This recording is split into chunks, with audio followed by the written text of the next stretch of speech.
Hello. Let me get my mic on like a professional guy right here. There we go. How's everybody doing? How you doing, Camel? I'm doing good. How are you doing? Still pretty good. I think. It's time for a little segment we call...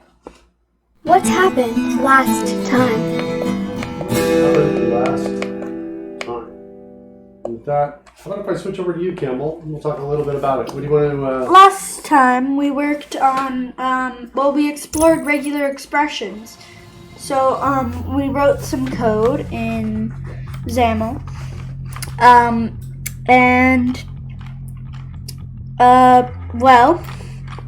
We... Tell me about XAML. What do you remember XAML as being?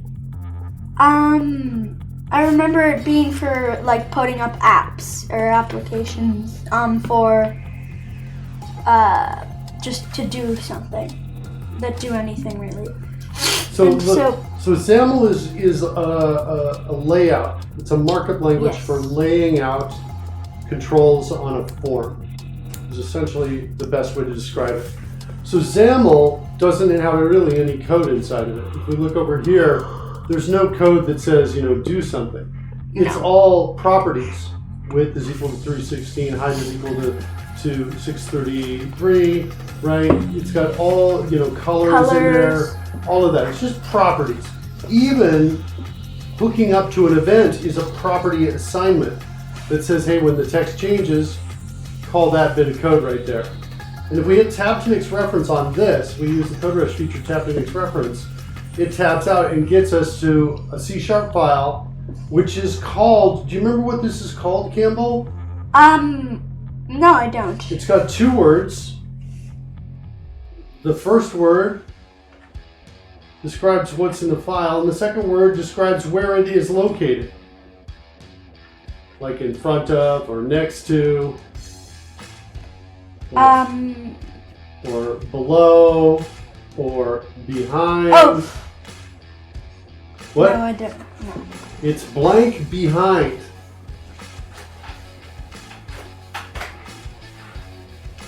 And the first word is a 4-letter word. And I don't. okay, hold on. Let's run the app, and I'll enter a pattern that can that you can.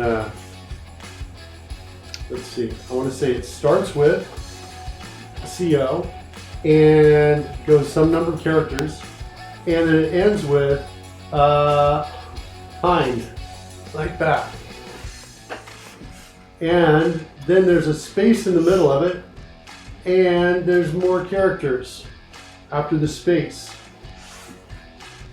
All right, your turn. Try to type in what you think it might be. It's a 4-letter word starting with CO.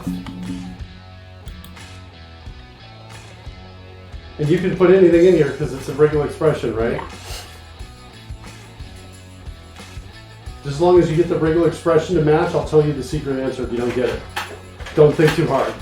Just get the regular expression. You turn that red X into a blue check. Oops.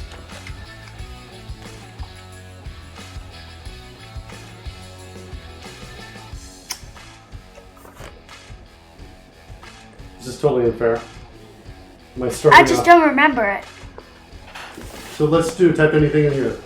I'm gonna help out, okay? Code space behind. Did we get a blue check? We did it, and then now you get to reveal the secret, which is code behind. Yeah, you can do this right here. It's called the code behind, is what it is, right there. That's what it looks like. There's a regular expression to match it. How's that? Is that a better regular expression? Huh? What? Is that a better regular expression to use right there? It was fine both ways. But this gives you a little more clue in terms of what I was looking for, doesn't it? So the C# file is called what, Campbell? The code behind. The code behind. So it's the first part is the name of what it is, and the second part is where it's located, behind. All right. We made a few minor changes to this. One of the things we did is we made it so that if your regular expression was invalid, like that, we made it so it would turn this pink. We did this with just this little bit of code right here. So we're catching the exception. We learned about catching exceptions a little bit. Can you tell me anything about exceptions that you remember? No, I don't remember. Don't remember anything about them. Okay, so an exception is a problem that can occur in the code. And if I'm stepping through the code, like let's step through this. Set a breakpoint there. And let's make a change to trigger the breakpoint. Let's step through it. Watch. See that yellow? Yeah. That yellow arrow tells us what line of code we're about to execute. When I hit F10, it executes it. Notice what happened. It executed here and didn't execute here where we were expecting. Instead, it went to the catch because we had a problem with our text. Uh-huh.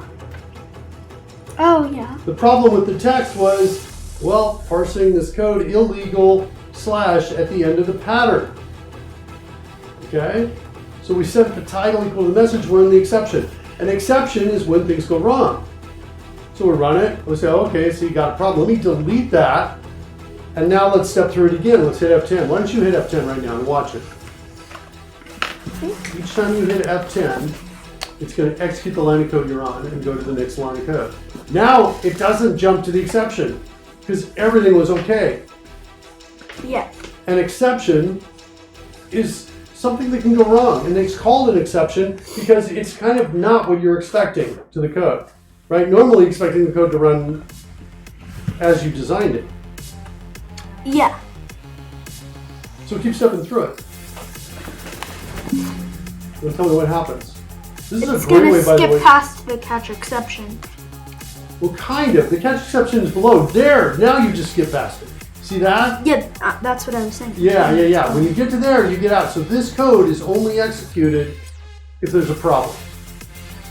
Make sense? Yeah. So if there's a problem, what do? We, I have no idea what that. What does this line do? Do you know what that does? No. Okay, let's set a breakpoint here and see what it does. It says the word title in it. So let's call attention. Here, let's run so we can go back and switch to the app. Look right at the title here. See where it says regex looks good? See that? Yeah. Look at this line of code. Oh, yeah. That line of code made that. Now let's cause a problem. I'm going to cause a problem. It's gonna change. Did I do it? Did I do it? I think I did it the wrong way. This one's fine. Hold on. Let's do it with backspace. So here we go. There's the problem. So now watch what happens. Hit F10 and watch what happens. So now we're inside the exception. Okay, you can hover over the E, like EX, like that to see it. Now, what does this line of code do right here? It changes the title to be what's whatever wrong. the message says is wrong. Cool. Okay, what's the next line do? This is a new method I popped in here. Hit F10 and see what the next line of the code does. If you don't know what this does, it hides the right. Let me show you something you can do though. Let's say you didn't know what this did. Let's say the method name was secret. Oops. Hold on. If you want to do tab index reference, you can be inside of it. Let me show you something, but this goes to the next call, not inside it. Let me show you how to get inside it. Hit escape. Not where. Hit escape to go back. Let's say because right now I'm teaching you something new, so this is debugging. And in debugging, one of the things you can do is you can step into, right? In fact, if we look right up here on this toolbar, see that step over? See the shortcut key? Yeah. What is that? F10. And that's the key you've been hitting, Yeah. right? This one is step into. Try hitting F11 to step into it. And now hit F10 to go as you go through it. What's this doing? It hides it makes the visibility of the blue check collapse. Yeah, so why are we hiding the blue check right now? It's because it's not correct, and we're doing the same thing with the red X. Yeah, and we're hiding the red X too because why? It's not wrong. Yeah, either. it's not wrong or right. We've got a problem in the code. So we do that. Then what do? What's the next line of code do? Hit F10 and look at the next line of code. It changes the color of the text box for the regex pattern. Yeah, to pink. Yeah. So you just create a new solid color brush and you pass it in. One of the cool things about this, Campbell, is you can create a gradient brush if you wanted to. Do you know what a gradient is?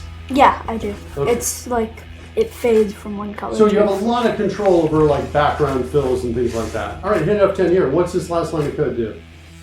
It makes the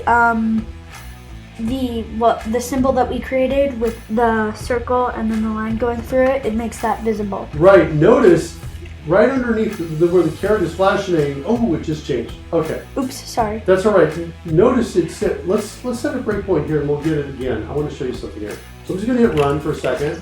I'm going to fix the problem, run it, and then I'm going to reintroduce the problem, run it, and now we're going to get to a breakpoint.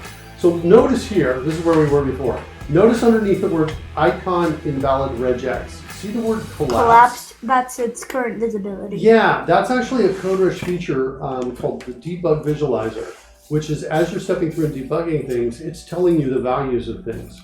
So it's telling you right there that it's currently collapsed, but it's about to be visible. And in fact, watch what happens when you hit F10. Watch what happens to the word collapsed right there when you hit F10. See what it did? It goes to visible. It changes and it turns red to indicate that its value has changed. Okay? All right, cool. So we made those changes. That's what we've done there. I'm going to, we're going to save this here. I think we've got a little bit in it. Yeah, we'll save that like that. Let's close it down and let's check in those changes. So we're going to say we refined the UI, right? And I think that's it. Excuse me. And I think that's it. So we're going to take both these files. We're going to stage all, both of those. You can see those changes that we did, and we're going to push those in. We'll commit those. Kimball, can you bring up the KidzCode 1 GitHub account? Yep. I'll do the same thing on my machine as well. And we'll get you a link in there for the KidzCode 1. You put that in the chat room so you can get it for that project out there. Repositories. There it is right there. If you take that link up there, Kel, do you have the chat room open now or no? No, I don't. Okay, I'm going to copy that and I'm going to paste that into the chat room. Just like that. All right. Excellent. Okay, that's out there in case you want that. Next, we want to learn about, is there anything else you want to talk about what you learned about the regular expressions yesterday? Do you have like examples you can show us? I guess. Well, we learned that these brackets, oops. Oh, it's a breakpoint right there. Hit undo, and Wait. I'm sorry, I was helping you out. I'll get my mouse out of there. Clear the breakpoint, and just hit run. F5 or hit the green arrow up above that says continue. It'll be green. Oh, let me see what's going on. Oh, we got a space right in here. Just hit undo on that, save it, and then we hit this button up here, Campbell. See that right there? Okay. Go ahead and I'll let you practice hitting that so you've got your sense of where that. So these brackets are for basically capturing something. Okay, I'm going to fly the CodeRush drone around what you're doing there just to help emphasize it. Direct eyeballs in the right spot. I'm being helpful in that way by flying the drone. What? Don't judge me. I need some buttons to throw paint out here. Okay, hold on. If you do a good job, I'll send out a blue splotch of paint like this. See that? Yeah. But if you do a really bad job, I'm going to hit you with red paint like that. So. Haha. What? What? I'm just a dad having fun. All right, go. Do the teaching. I'm playing with the drone. I don't know. Like. What is drones? I'm playing with drones right now. Oh man, Bill Cookies, is that you? Oh, it's you. No, I was. Yeah, that was. Okay. If you put code. Wait, I have an idea. What if you wanted to? Oh, okay, go ahead. I was going to say, what if you wanted to match like a number followed by the word drones? Then you would do. In here, you would do. So \D is for digit. And then you would put drones. Do you remember what the square brackets do? They capture multiple elements. Which means it could be one of any of those, which means it could be a number or a space, or the letter D, or the letter R. If you take those away, though, there you go. Now, all of a sudden, the word drones means it's got to be in that sequence. So can we test that? Hit the tab key to get down to the next line to test that. Oh, wait, what's going on? Oh, right, good job. Good job. Tell us what's going on here. So this means a white space, so a tab or an enter, but in this case we're using it to mean space. Yes. The space bar. So, and then this means one or more. Yeah, so it's got to be at least one. Yes. Good job. And originally you had a star. Yes, the star is 0 or more. Basically. 0 or more. Okay, good job. Good job on that. So okay, now if we put H drones. Boom. And then also we can add more spaces here and it will still work. But if we do none, it says it's wrong. Nice. And then we can change this to wait, I have what if we wanted to make the letter S optional? Then we would put the star. So that you can have. Oh wait, hold on. Oops. You mean? To be clear, I mean the letter S at the end of drone. Yeah. Okay. Sorry. Then would we do this?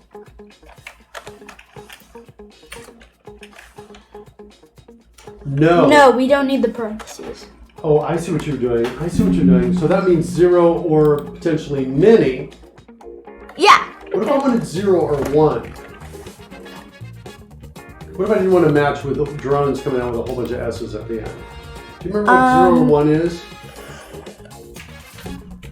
Try the question mark. Oh, it is the question mark. See if that works. Add another S. Oh. Yeah. And now take it away. So Okay. Cool. And then now we can change this to 84 or 88 or 888. Yeah. Or anything, because we added the this symbol, which means one or more, so we can have multiple digits. Wait, I think is a digit mean match only one character? If you take away that D, if you take away this plus. Whoa. My bad. Sorry about that. I dragged my mouse over there. If I take away this plus, and then I add that, it does not work. Whoa! So D is just a single digit. Yes. Okay. However, we learned this yesterday. Maybe not on the show, but I think it was. The plus could be one or more. Yes. But if we do 3.6 or 3.5, that doesn't work either. Doesn't match. We need something smarter to do that. We were actually looking at this, and I think we've got a comment in the code for matching numbers. I'm just going to jump in here. We do. This is what we found was the decimal number pattern we liked a lot. I'm going to copy this in here, and we're going to paste it up here and take a look at this. Oh, we have to change some things. Wait. Oh, you're right. Good job, Cameron. And then now we should be able to do 3.5. And well, just to be clear, let's get rid of the word drones and let's add the caret and the dollar sign up at the top to make sure we're actually matching it. Because we want to make sure we're not matching a partial of it. We make sure we're matching exactly the entire number. And what you were about to say also, what were you going to say? So for a digit, just a regular \D. Here, this is copied to the clipboard, right? What'd you say? So if you do just a regular, boom. If you do just a regular \D, it will not accept negative numbers like that. Right. Yeah. But if we do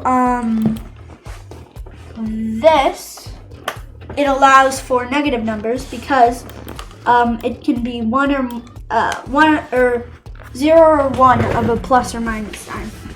Yeah. So you can have negative numbers, and if you want to, you can put the positive sign in front of it to make sure. Yeah, and the bracket means one of these, and it's kind of an or of these is kind of what's going on. The bracket means it's any of these are okay. So we can have negative 3.5, and that works. And that matches. But if you add the letter A in there somewhere, it should fail. Yeah, so if we do Yeah. there. So that does not work. But yeah, it's pretty cool. This line. Okay. That worked. I wonder, does a dot work all by itself? A 3 yes, dot? Yes, it does. So I'm not sure I like this actually. I'm like, that's kind of like, feels like an error to me. And the reason, partially. Oh, I see what's happening is that. This. I don't know why that's there. You want to fix that? Yeah, I don't think that should be there. Tell me what your fix is. That. Well, that's just only one digit now. We want right. to be able to have multiples. I think you're close to fixing it. Oh, wait. It's one or more, right? Yeah. One or more is what we want? Yeah, that's what I believe we should do there. So, yeah, I like that. So now if we have 9, yeah, that works. There we go. So now 3 Okay, should work. Similarly, so wait. Can I just copy this so that we don't lose it? Yeah, absolutely. All right, let's copy to the clipboard. I wasn't going to change that. I was going to work in the text to test. Okay, yeah, you can do that. All right, so 3, -3, dot, that fails, that succeeds. And similarly, that fails, but if I do a 0 in front, that succeeds. Yeah. So I like that a little bit better. I like having my numbers like this and not like this. I'm thinking, I don't necessarily think I want to do that. But if you just say it like 0.3, I think that yeah. If All it's right. just 0 point. So let me copy this to clipboard. I think you've already done that. I want to put that in and replace this one. Actually, I could probably just go right here. This was the change. Yeah, remember? So we can just plus. All right. So that's our best regex for matching a decimal number. Now, to give you kind of some context in terms of where we're going, let's see here. I'm going to open up my visualizing vectors.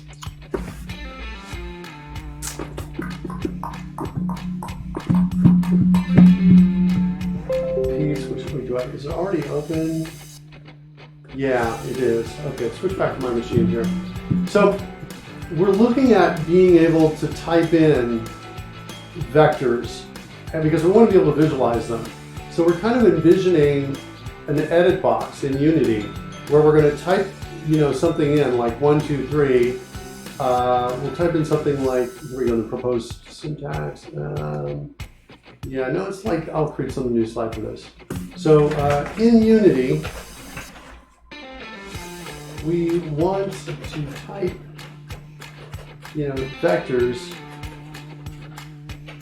simply. We want a simple way to type them in. And so we want to be able to do something like this, where we go like 0, 0, 0, followed by dx, dx, dy, delta z, and probably some syntax between them, like this. That's kind of what we're thinking about doing. And then optionally, if we don't specify, we only specify 3 parameters, then that's the end. So let me put some annotations up here. Let's do this, push this horizontally, and we say that's the end of the vector. Vector, we assume origin. Yeah, let's do this too. So D is standing for delta Z right now. That's what's going on with the D here. Although, you know what? Let's bring up char map. Have I told you about char map? Yes, character map? Let's bring up char map and see if we can actually find the delta symbol in there. Oh, we probably can. Yeah, I'm pretty sure it's in here. I think it's down here near the map symbols, which I can always kind of get close to because I feel these things go by right here. And the map symbols are up in, I think, this space. Give me a delta. Where's my delta? Oh, no, that's something like that. Don't know why I thought that was After. There's a straight up. Yeah, it doesn't have the search. Let's try this. Yeah, that's what I wish. I wish you could search, but like by writing something out. Map. What's the map?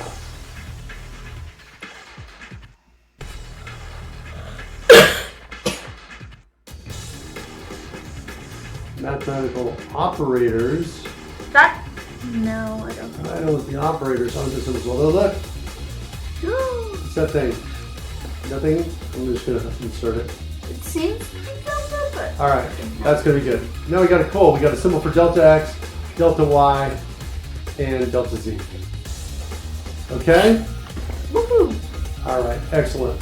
So it's basically just 3 numbers, but that's telling you the difference from the point to the end, right? Yes. So that's the end of the vector, and then we'll say if no beginning is specified, that we assume the beginning is the origin.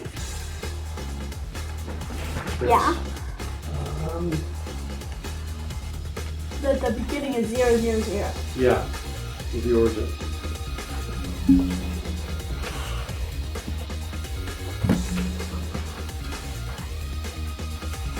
If not specified.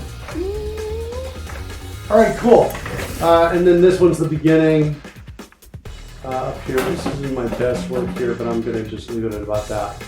So it's kind of like we're getting the essence of it. That's what we're looking to do. So we want to be able to type this in, and we want to be able to find, we want to be able to figure out quickly if the user type in a good vector or not.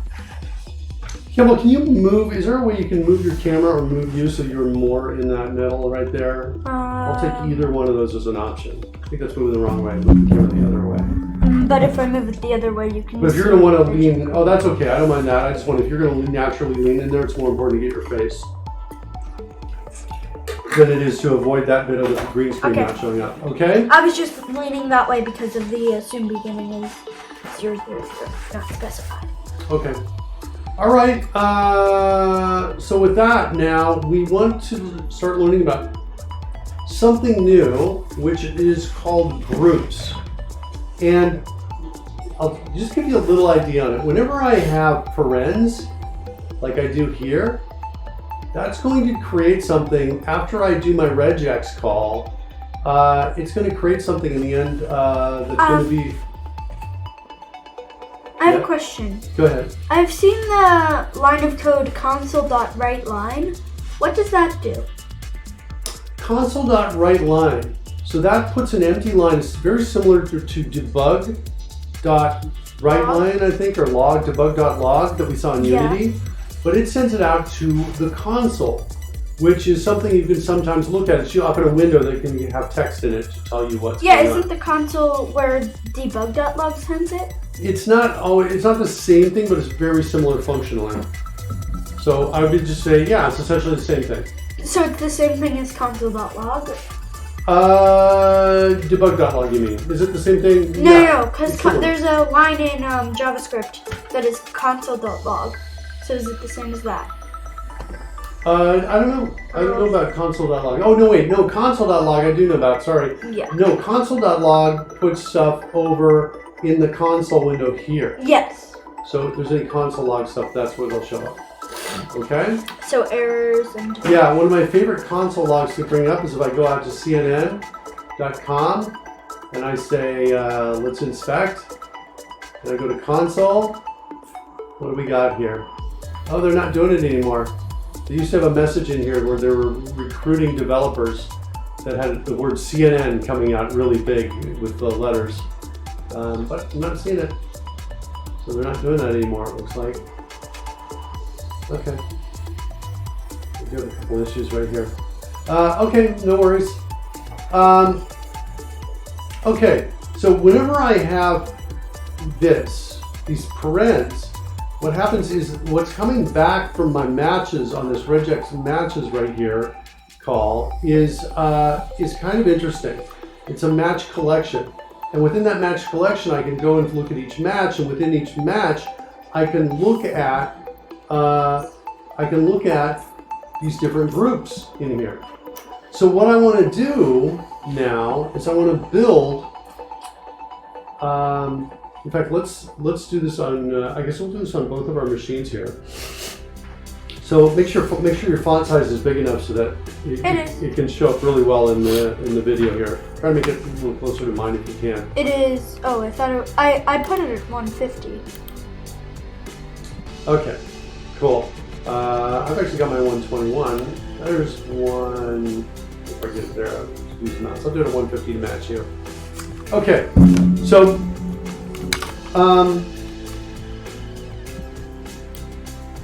I want to look at the results of this, and so we've got this method in here. So hit the the num enter key. Oh, and if you're running, stop running. Are you running? Yeah, you're running. So hit Shift F5 to stop running. It's the fastest way to stop running. So in here, just hit Shift and then F5. It's not working. There you go. All right, cool. So now hit the num 0 key. So you jump to symbol. And I think we got something here called check. You mean num enter? Yeah, hold on. I'm in the wrong app. I'm totally in the wrong app. I stopped the wrong app from running all of that. Okay, hold on. We can back over here. This is the one I want to be in. Right here. All right. And we want to, I think it's called check for match. And just jump to that. Okay. And at the beginning, these 4 lines of code right here, what do you think these do, Campbell? They check to see if, they check to see if there is any text to match. So if there is text in the regex pattern, or if there isn't text in the regex pattern, then it hides the blue check and the red X. So it makes it so that you can't see either. Right. It's So if it's just empty, we're not going to say that there's some sort of error or something like that. Right. Exactly. Good. And then we check to see if it's a match. Is what we do. We make the call. So now one of the things that we can do now at this point is we can come in here. So I've copied regex and the period to the clipboard. So I'm on line. For me, it's line 39. Your check for match starts on line 31. Mine starts on 32. I'm going to delete like this line of code so we are linked up and synced in line numbers. So if I'm on, what I've done is I've gone to line 38 and I've copied regex plus the dot. Yeah. Okay. Then I've gone down to the end of this line, the red X visibility setting, just gone down a couple lines. Here? Yep, and then I hit enter. And then I'm going to paste that in. And then I'm looking for matches. See right there? Yeah. I'm going to call matches instead. And I'm going to pass in text to match. So open paren, TE. Look at the suggestions, hit enter, there you go, semicolon. Then I'm going to hit num0 and I'm going to choose declare local. Okay? Matches. Now we've got this matches thing. And it's a match collection, so it should be able to come in, copy matches to the clipboard right here. Okay? And then FE, the for each template. Okay. Did you copy matches to the clipboard? Oh, no, I didn't. Control C. Undo that.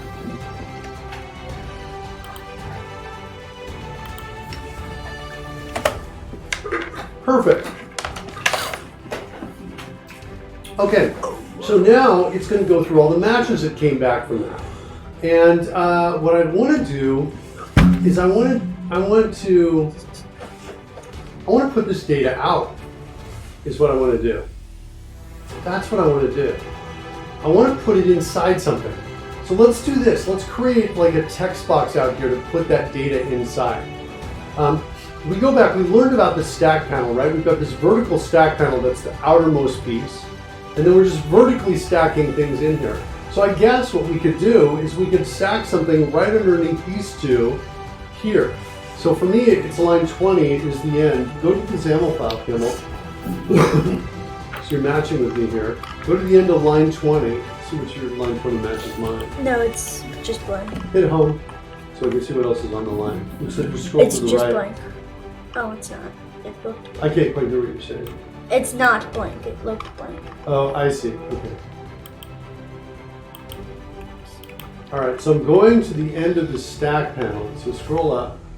It's right, not there. It's the one. Oh wait, no, it is there. Hold on a second. Let me do something over here. I'm going to hit Control KD, and that's going to reformat everything. So now see how this lines up with this. So I didn't talk about this, but see this.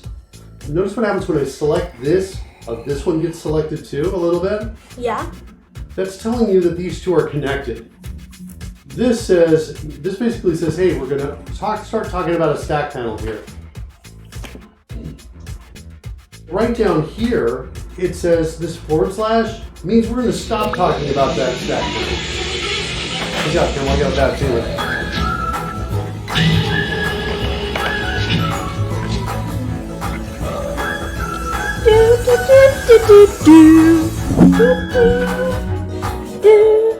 Pudding's here. All right. Hello, Pudding. How you doing, Pudding? All right, so hold on a second. So see, that's what's going on there. See that? So this is the end of it. Similarly, if we come up here, this is the piece above it. That's this stack panel across here. And that stack panel has this piece right here. Notice when I select it here, it selects it up there. When I click here, it selects that text box. See what's happening? And this text box starts here and it ends down there. See how they're selected? Yes. Okay, so what I want to do is at the bottom of this one, I want to put a whole new control in here. Wait, can I do something really quickly? Of course. This just, wait.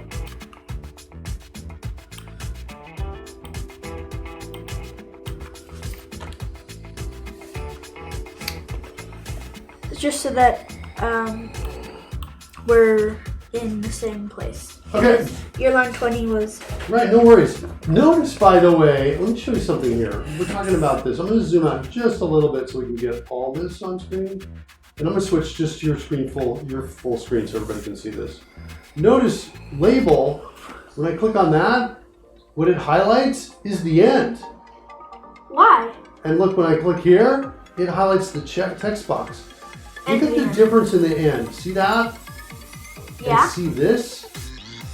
This means you can put stuff inside the text box. I bet I can put a button in here.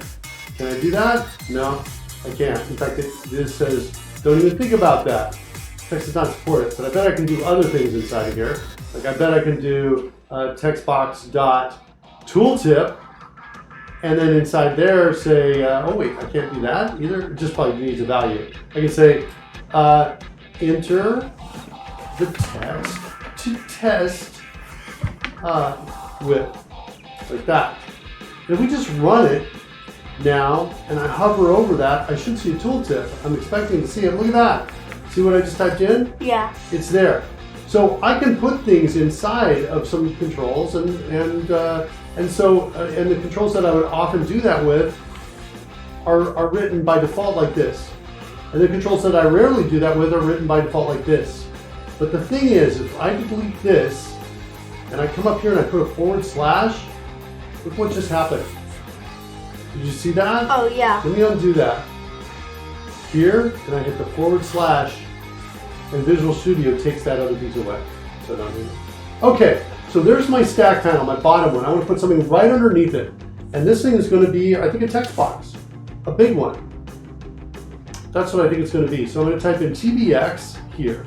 In fact, let's go back to increasing the size of this and going dual mode on this. We're going to work together and do both on both of our machines. Okay? Thanks, Campbell. And so right there, I'm going to type in TBX, just like you did. And I want you to hit the space after that TBX, and I'll do the same. I'm going to shift it over to your side. And we're going to call this TBX group results. Like that.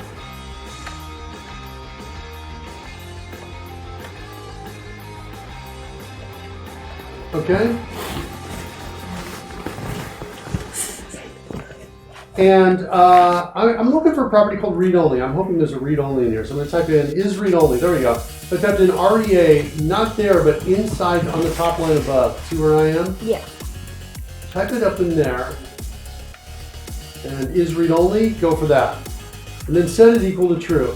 That means nobody will be able to type inside of this. Okay? We're going to use this only to put some data in there. And delete that. Yeah, there we go. Okay. All right. Let's save this. Let's copy the name TBX group results to the clipboard. Don't forget, Control left arrow is a great way to move around, and then Control, and hold that Shift key down. So watch this. I'm here. Watch this. control left arrow 1, 2, 3 times on here, and then hold down the shift key as well, and left arrow 1 more time. So okay, the last one was control shift left arrow. Do that quickly. Copy that to the clipboard. Let's go back to the code. What's it called? Code behind. Go back to the code behind here.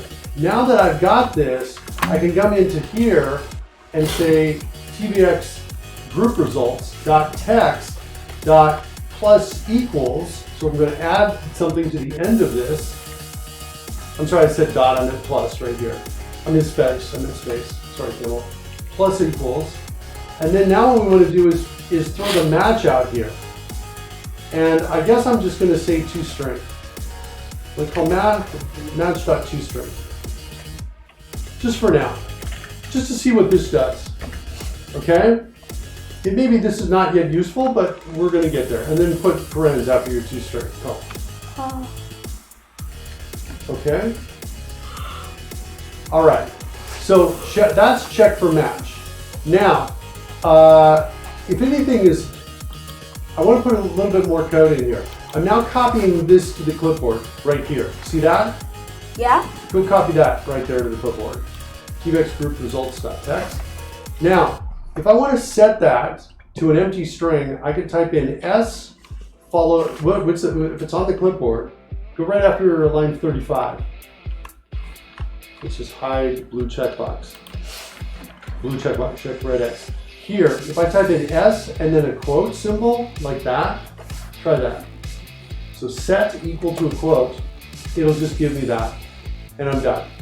Okay, so now in check for match, we're going to clear those results there. I want to clear it in one other place in the code. Where? Hold on. Oh, wait.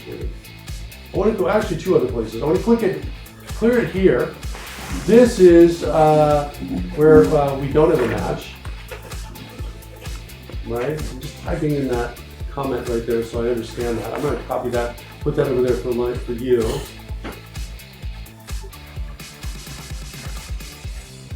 Right there. All line numbers have shifted. What is that?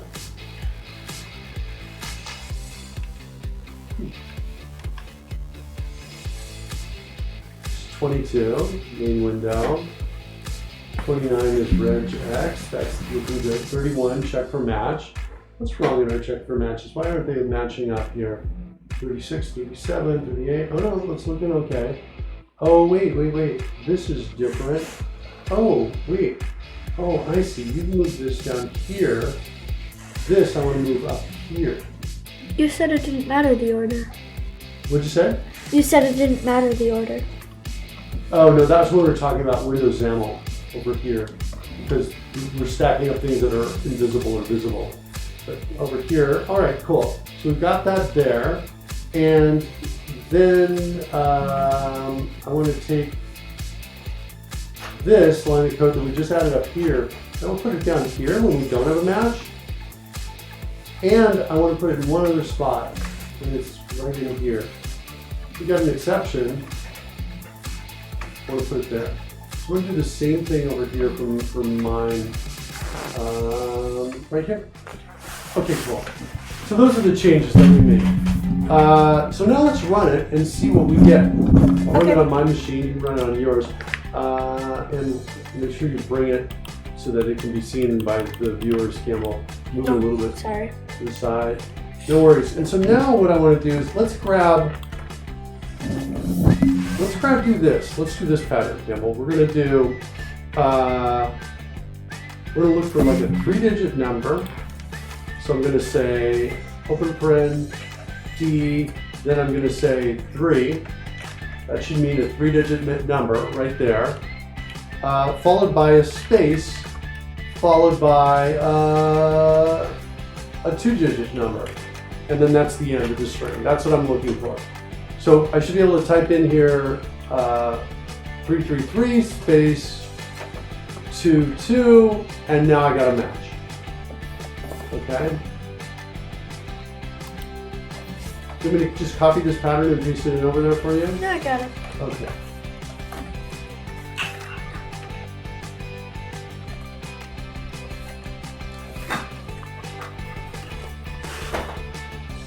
All right?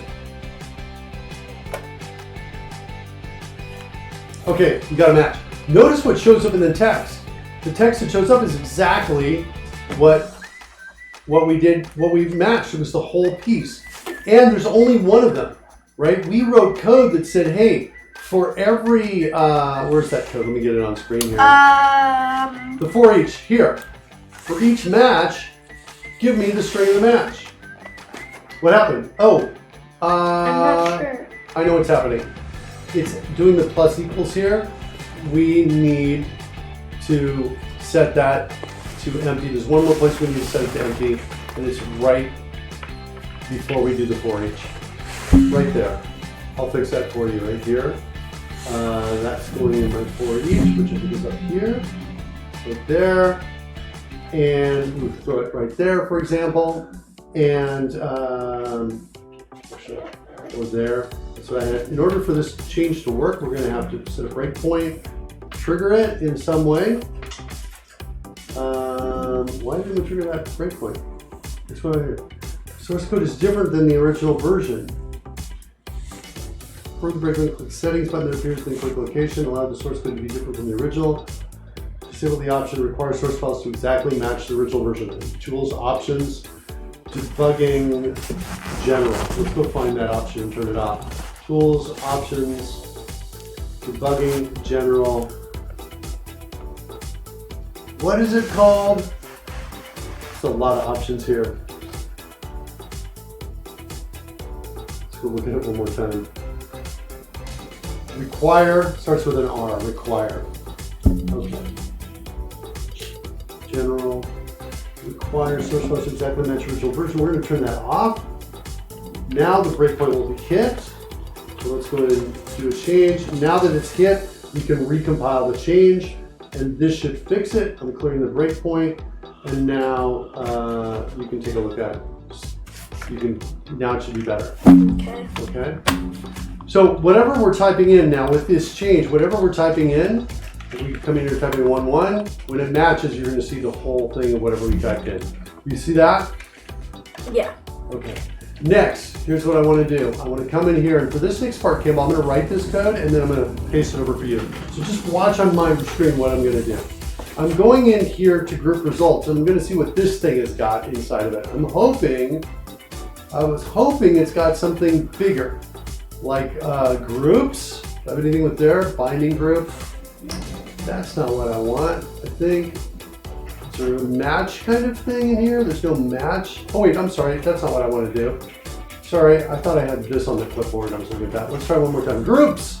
There we go. Gets a collection of groups matched by the regular expression. All right. So now I'm going to copy that to the clipboard. Type in FE for each group. Notice all the green underlines because I'm not at a breakpoint. Let's clear the breakpoint. Let's get to the breakpoint so that I can write code without these green underlines here. All right, for each group in groups. All right, now what I think I'm going to do is I'm going to say, I'm going to do this. I think I'm going to say, I'm going to do this, plus ENL for environment new line, and all that does is it puts a line at the end of it. Just going to put an empty line there. And then I'm going to come in here, and I'm going to say this is equal to this, plus, I'm going to indent it a couple spaces, plus, and then I'm going to call group.toString here. Okay? Okay. That's what I'm going to do. So I'm going to run it, and let's see how it works. Before I copy all this code, let's just see how it works. And what do we got here? So, oops, sorry, hold on. There's my breakpoint. Let's run it. So interestingly, I wanted to get it looks like I'm seeing a repeat of the pieces here. Hold on a second. Match groups. I wanted to do a new line at the end here too. Oops. Okay, so I want to say plus ENL here. Right there. And then I want to see, hey, what you got inside of you? The value captures. Is it captures I want to go with? It's a collection of all the captures matched by the capturing group. Let's start with just this, with the new line, and we'll see how that looks. And we might have to go deeper. Let's see what we got here. Regex pattern. Can I copy your pattern? You still got yours ready? Yeah. All right, let's go copy that. Oh, I thought I broke it into different smaller pieces here. Let's do that one there and this one here. That's what I was looking for right there. All right, so we'll do 333 space 22. All right, there we go. That's what I was looking for. All right, so take a look at it, Campbell. It's if we look at the outermost match, we can get the match to string, shows us the full text. The match itself has groups. The first group is always the entire piece. The next ones are the individual pieces in parens. See that there? And see this here? Okay, now what I'm really interested in is what happens if I add another set of parens here. We got an extra answer. So what's happening is, I almost want to say we don't need this anymore. We'll just look at these pieces. We're just going to look at the groups in here. So what I'm going to do is I'm going to change the code a little bit. Let's make a change up here so we can see something. And we're going to ignore this line of code right here. I'm not going to do that. I'm only going to worry about these pieces. And since I'm only worrying about those, I don't need to indent them anymore. And I don't need those braces because I've only got one child of the 4 each. I'm going to run it now and let's take a look at it. Okay, so this is the first one, and then this is the big one. The next one is the first one inside that big one, right there. Does that make sense what I'm saying? Yeah. Okay, so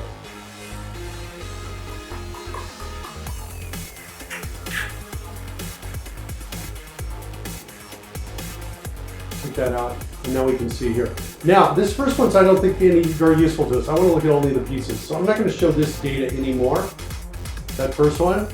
And I think what I'm going to do is this. I'm going to turn the 4 each to a 4. Watch this, Campbell. So the 4 each goes to the 4. We learned about the for loops before, right?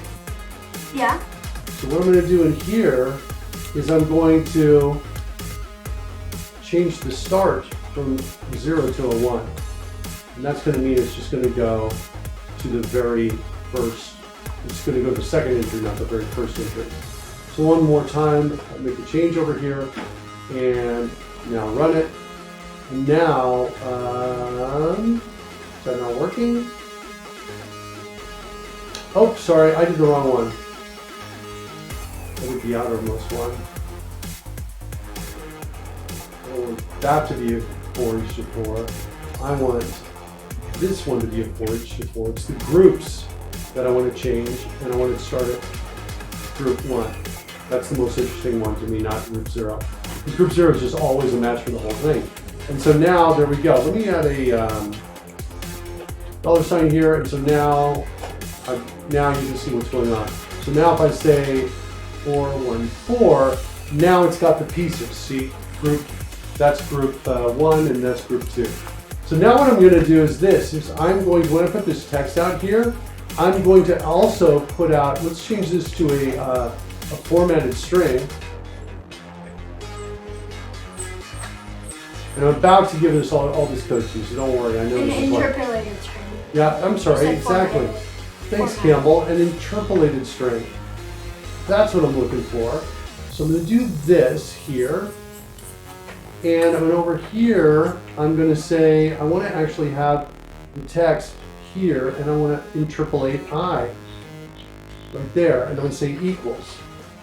That, and then instead of having a plus at the end, I'm just going to, I'll throw in an environment new line right here. Okay? Set a breakpoint so that we can get that code, because it's all the green underlines, means it's not there. We need to trigger something, get it good, get it there, clear the breakpoint, and now you can see, take a look at the code now, look at what's happening. Oh. See, match groups of 1 is equal to that. So now I can change it. Right, let me give you this code. That's the code I want to give you. So we're going to take that from there to there, those 4 lines of code. We're going to bring it over to your machine. That's inside your 4 each right in here. And I think it's just going to do this, right like that. Okay? And again, we have the same problem as before. Just set a breakpoint there. Get something to come down in here. You're going to have to get a match. Get to the breakpoint, clear the breakpoint, and run. Now you try it. Run. Go to the running app. Just alt-tab to it. Yeah, there you go. So try it. Ah, wait, that's not looking. Oh, I know why. Look at this. Do you see this? You've only got one pair of parens here. You're supposed to change I made two. So let's add another here and another here. And now look at what's happening. Yeah. That's cool. Right? So now what we can do is we can go get that comment in the code. Where is it?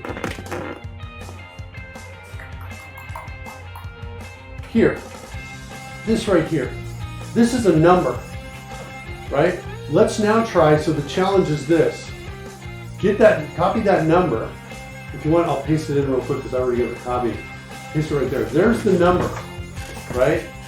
Take that number and I want you to give me a regular expression pattern to match a 3-digit vector. What do you mean? I mean, I want something that's going to be able to match. So when I type in here, when I type in 1, 2, 3, it works. And if I type in 1, 2.1, -3, it works. It's looking for a 3-digit vector separated by commas, maybe even with optional parens on the beginning and end. Okay? Okay. What the piece you just deleted was the one for matching a number. It's on the clipboard still, I think. Yeah, it is? Okay. So. That's why I deleted it. Try pasting it, see if it works. Yep, yeah. That's it. Okay? So try to do that. I'm going to make you go full screen. I'm going to let you think about this, and I'll just kind of, I'll watch you do it if you don't mind. And should the commas be optional, or no? No, I don't think so. Let's just get a blue check. So you're doing spaces, good. 1 or more spaces, okay. You might make it 0. I'm just going to make it completely optional. Yeah, completely optional spaces, I like that.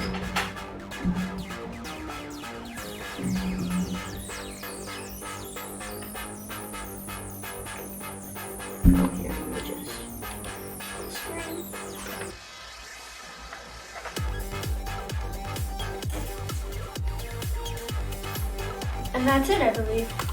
Wait, no, it's not. Why don't we have a match? Commas. Something's wrong. So that looks good to me as well. That should find a match.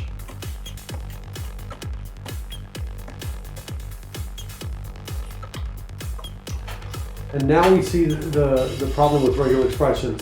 Hold on. Wait, why is there something in parentheses in parentheses? Oh, I know what the problem is, Campbell. There was a problem you spotted earlier. See the double slashes? Yeah. Oh. Yes. It's when we're copying from the string. That's my bad.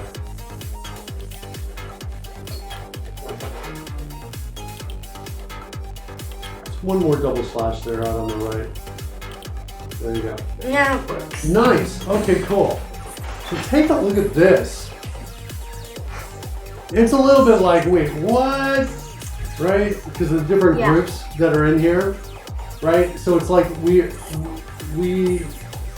kind of need to know that the groups we need on this to work with this are,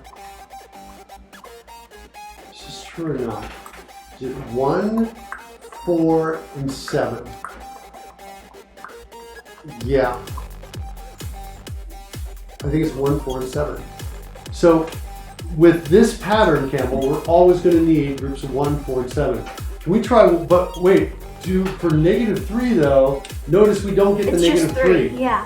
All right, let's try one more thing. I'm going to do this. Can we come over to your machine a second? I'm going to delete everything you've done except for this. I'm going to put this in parens as well. That's now your new definition for a number. Okay? And I want you to now give me something that turns this into a green check. And I guess I got to put in order to make this, Wait, why did that work? Because it's only matching one of the numbers. I don't have these on the end. All right, turn this that's on the clipboard into something that matches a 3-digit vector. Didn't we just do this? A 3-coordinate vector. What'd you say? Didn't we just do this? Or... No, I just added parens around it, and it's going to change the grouping. I've added a new group, which is because I needed to. Remember, the 3 didn't have a minus on it in the groups. Do you remember that? Yeah. So make this work. And this is on the clipboard? Yes.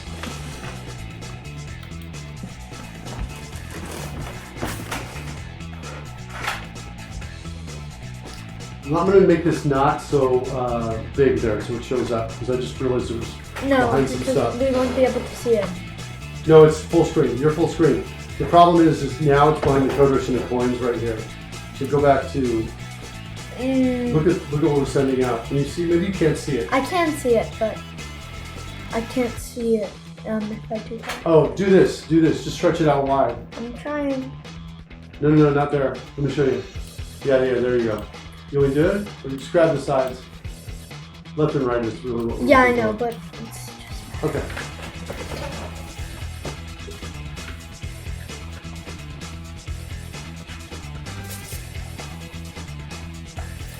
Nice. Oh. Okay, look at 9, 1, 5, and 9.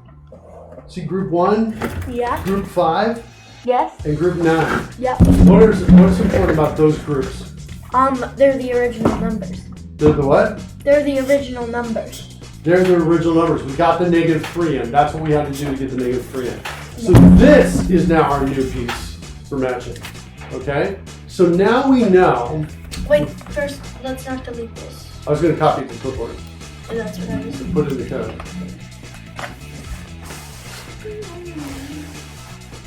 I copied it. Okay. Let me show you one other thing too that we can do in here. That's going to be really easy. It's going to be much easier for us here. If we wanted to declare a string, and we didn't have to do that weird thing, we're going to do this again here. So we're going to say decimal number equals, and I'm going to put an @ symbol in front of the string. And now when I paste that in, I do not have to do the double backslash. I don't need the double backaslashes. That's exactly what I was going to say. This isn't Oops, that's the decimal number, is it? Yeah, this is the whole thing. I just need that right there. Okay, so that's it right there. Cool. All right, so now what I think we need to do, now that we've done some... Wait, we should get rid of this because I'm going to delete from here to here. Wait, why the semicolon? Like that. Okay, so that's a decimal number. Now what I want to do is I think I want to create a button. Let's switch back to dual view here. I want to create a button on the interface that when we click that button, it puts in a pattern we want. Maybe we put a menu in this that allows us to select a pattern. Why don't we do that? Okay, so let's go to the XAML. If you're running, you can actually make changes to the XAML while it's running. So over here in the XAML, I've done this with the context menu before. I'm not exactly sure how to do this. I think it's part of the window. So I think it is resources. That's actually not feeling right to me anymore. Let me go take a look at, I have to look up help on how to do this. WPF, adding a menu. WPF, adding main menu. Give me some sample code.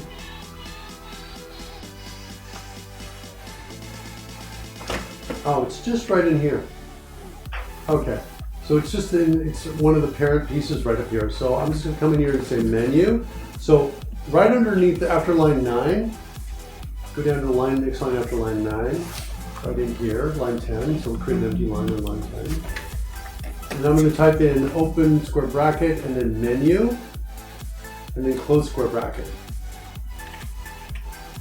I'm sorry, I meant angle bracket. Oh. You are doing well. I am listening to instructions and I am not doing as well. Down one arrow and there you go, you got it. You got an extra square bracket in there. Yeah. Close it right. And close it, it builds the other one for you. Hit enter to get down the next line. Now at this point, there should be this template called MI for menu item. MI space? Nope. Where are those MI templates? Really? Where's MI coming from? Yeah. Elements controls. All right, hold on.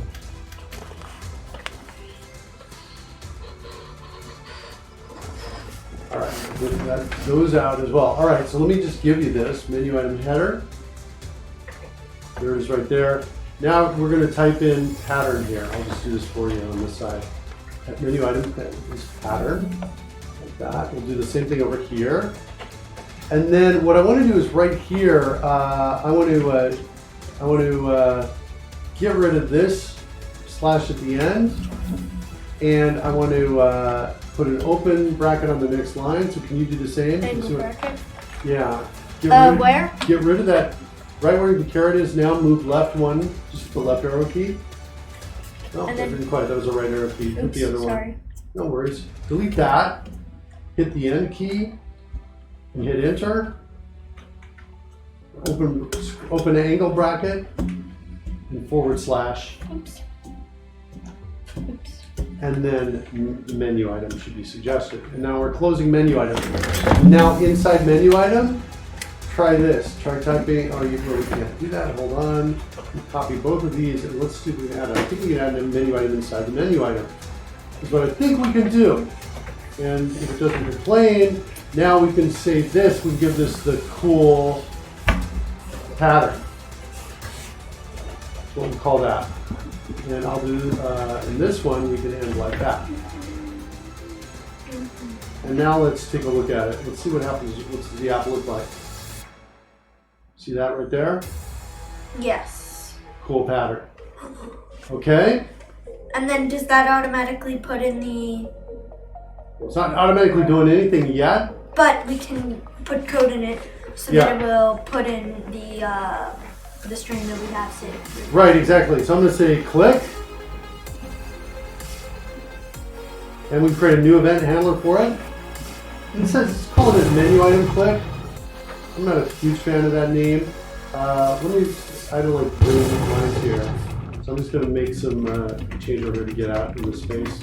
We don't have these anymore. I want to call this something else, is what I want to call this. But for now, you know what I'm going to do is this. I'll just type in tbx regex pattern.text is equal to, give me a cool pattern. How about this as a pattern? Matching cat or cot. Oh. In fact, we'll make it explicitly cat or cot. Okay? That'll be our regex pattern. So let's hit run, let's hit continue there. And now, do we need to copy this clipboard? I think we're okay. We've got the essence of this in here. So let's say cool pattern. What? Why didn't that work at all? I'm not sure. The click event. Uh-oh. This change is not supported by XAML hot reload. So we just have to shut down and restart it. Menu item clicks apparently are not able to do that. Let's do a rename of this right here so we've got a better item. We're going to call this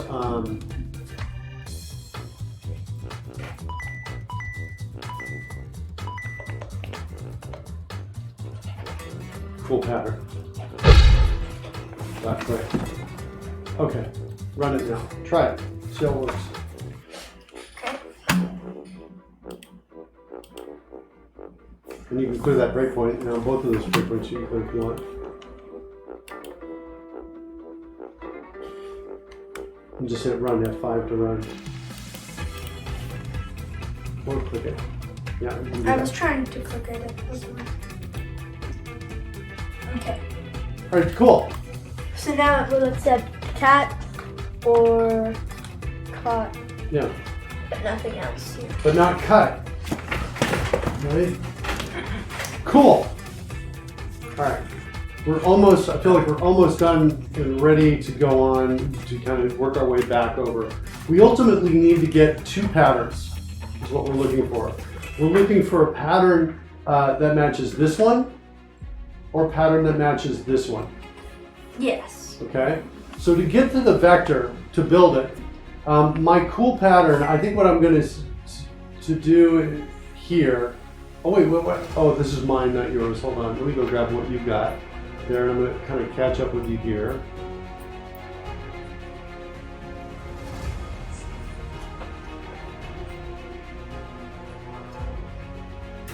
That's kind of what we have there. And so I'm doing a cool pattern. I think we want to call this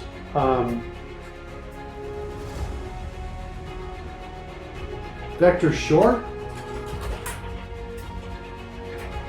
is one of the patterns we want to match up. And click, we're going to say... You might want to scroll it up. Oh, wait. What'd you say, Campbell? You might want to scroll it up a bit so that... Oh, thanks. I'll get that when I get back there. So we need to scroll it up a little bit? Yeah. Okay, there you go, like that. Cool, thanks for that. So I've got a vector short syntax. That's this one, right? I need something that matches the vector long as well. Okay, so I'll duplicate this and we'll make this vector long.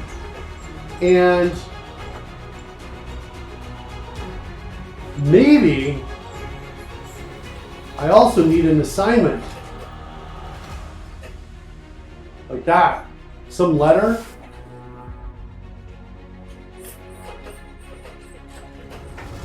That might be another piece that I need to match as well. And I want to take notes on this, Campbell. I want to see what my end results are, what the different patterns that are used, what they ultimately produce. So let's at least look at vector short and click and vector long click right here. So here in the vector short click, did I not do vector long click? It's not here yet. Hold on, let me go declare it. And then I'll rename it. Always have to rename it in the code behind because coders can do that and Visual Studio cannot, and coders can only do it in the code behind. All right, so now what I want to do is I want to say, help me out here, Campbell. TBX, which one of these do I want to pick? You want to click, you want to do, is it regex pattern text changed or no? It is not that. That is the event that's here in my code. I want to get a control. And one of the clues, Campbell, is you can look at the icon to the left of what's selected. It's the method icon, that purple method icon. And this is the field icon. Okay. Right there. And that's the one we want. We have two text boxes that we can modify text on. This one and this one. And also the third one, the group results. But I want to change the regex pattern. So we said it's text equal to, and we want a vector short. I'm going to actually call a method that says make vector. And watch this. I think you might like this. I want to bring in, I want to pass in a string that just says vector. Here. And for long, I want to just call make vector. And the string I want to pass in is, I think, vector like that. Maybe. And maybe actually I'll put some regex stuff in here. And actually, you know what? Let's do this too. I'm going to do this just for around my vectors. And this doesn't mean anything yet. I'm going to make it mean something, is what I'm getting at on this, Campbell. So I'm going to take this, we're going to have 0 more spaces. So there's going to be some regex mixed with non-regex. 0 more spaces there. Okay? Yeah. Okay. That's what I'm calling the make vector. That's that. What's really cool about this is going to do the hard work, and then we're going to get these really complex regular expression patterns. So let's go in here, let's declare a method called make vector.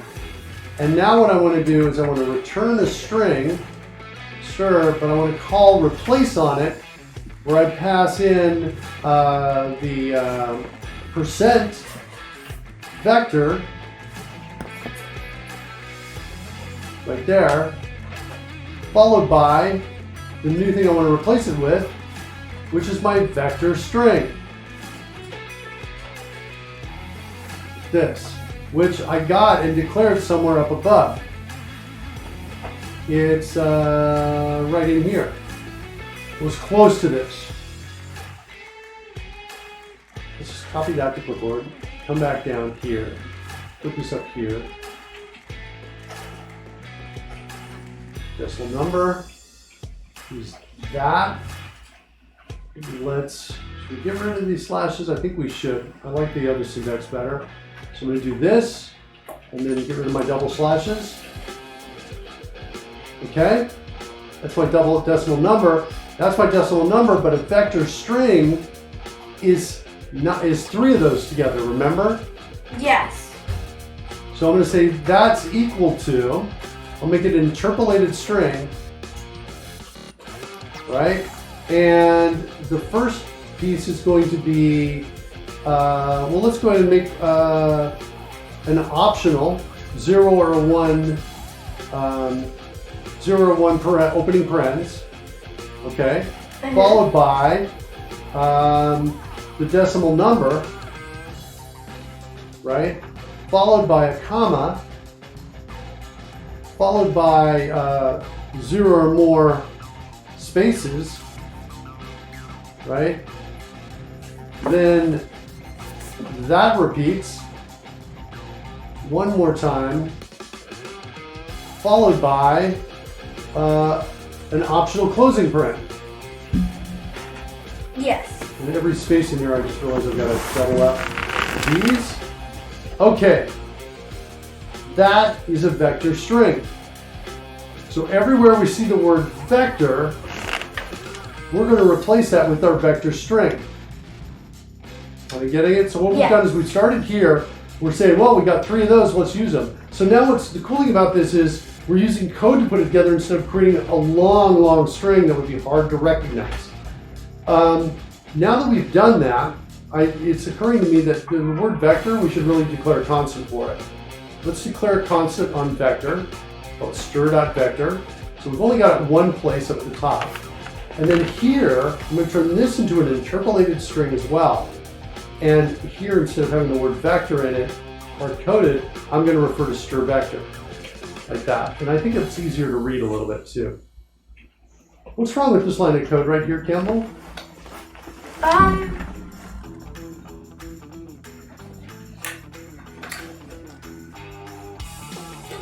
Look at the curly underlines.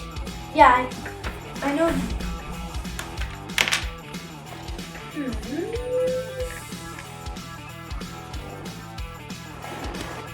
Oh, we have to do, yeah. That's what's wrong with it. There you go. Okay, that's now it. I'm going to copy all of this to clipboard since we've been staying in sync. I'm going to come over to you, your code. We're going to pop all that in. You've got this new code over here. Let's run it. I'll run it on my machine first and let's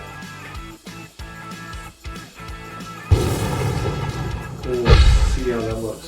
So here we are. Let's go into pattern. We're going to choose vector short. Okay, let's see if we can get 1, 2, 3. Aha! We've got it. 3.1, 3.2, plus or minus, the match is still there. Cool. Cool.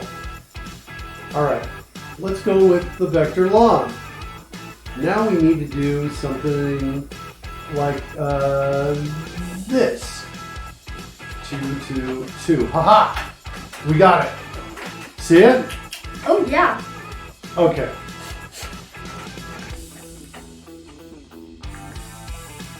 I wish there was a way to get just the top level pieces on the groups.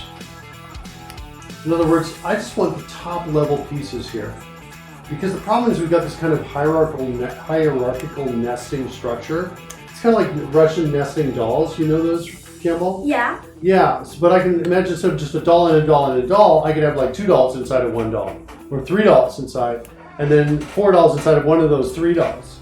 I can throw a lot of that. That's what we're looking at. It's looking at a structure it's a lot like opening folders, right? On a hard disk, right? You open up one folder, it could have many folders. And you open up one of those many folders, it could have like 3 folders. And open up one of those 3, it could have 4 more. It's kind of like your ancestry trees as well, right? Where you've got, 2 folks and then they have 3 kids, and those 3 kids have, 4 kids each, right? And it's just kind of like spreading out like this. Yeah. Does that make sense? So because it's spreading out though, I just want these kind of top level pieces here, right? So it looks like I want, so in the long pattern, I need group 1, 5, and 9 for the first 3 digits, right? You with me on that, Camel? Yeah. 1, 5, and 9 gives me the first 3 digits, and for the next set of digits, it looks like it is 13,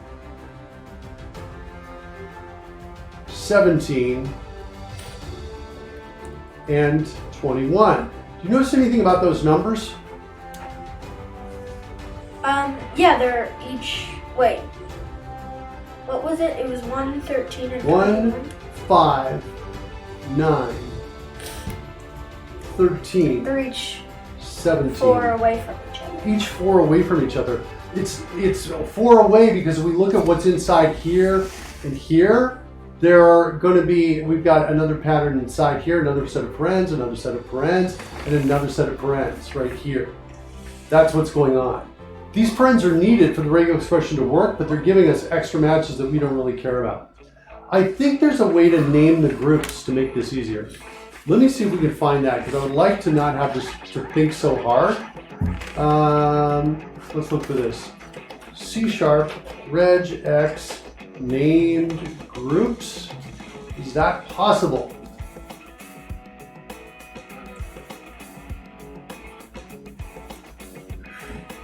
Get group names. Sweet. I think this is going to help us.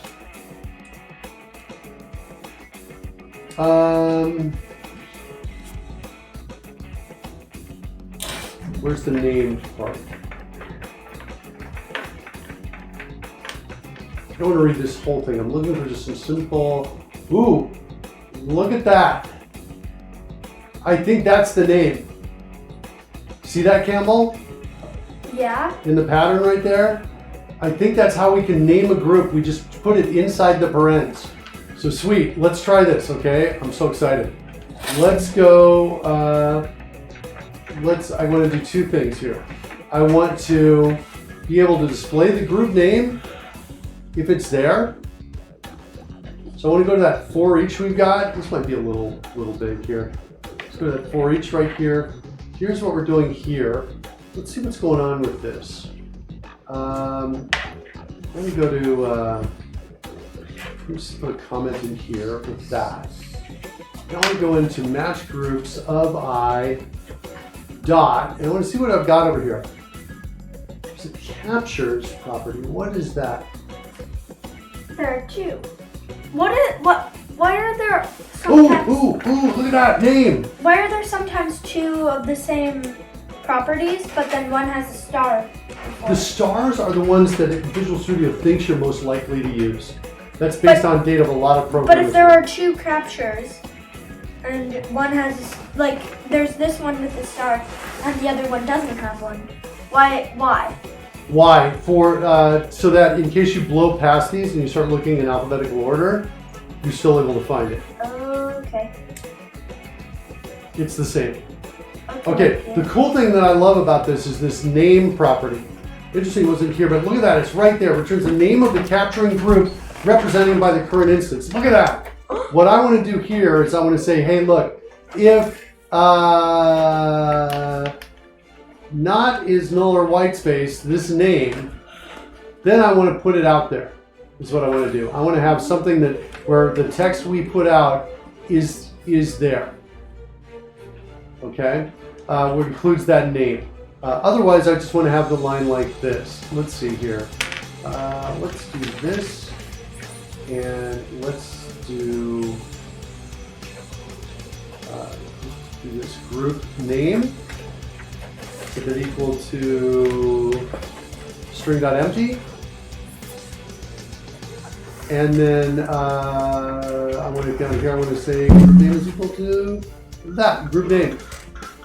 So now that I've got group name in here as a variable, I can now come in and say this.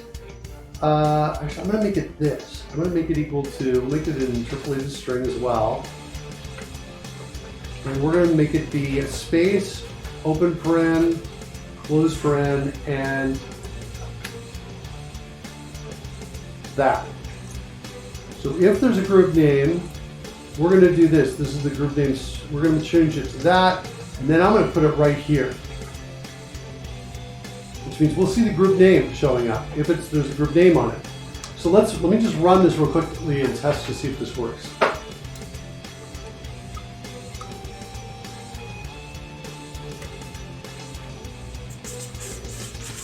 Okay, so now let's see. I'm going to create a group that's going to have A or B or C, and I'm going to give it a name, and I'm going to call it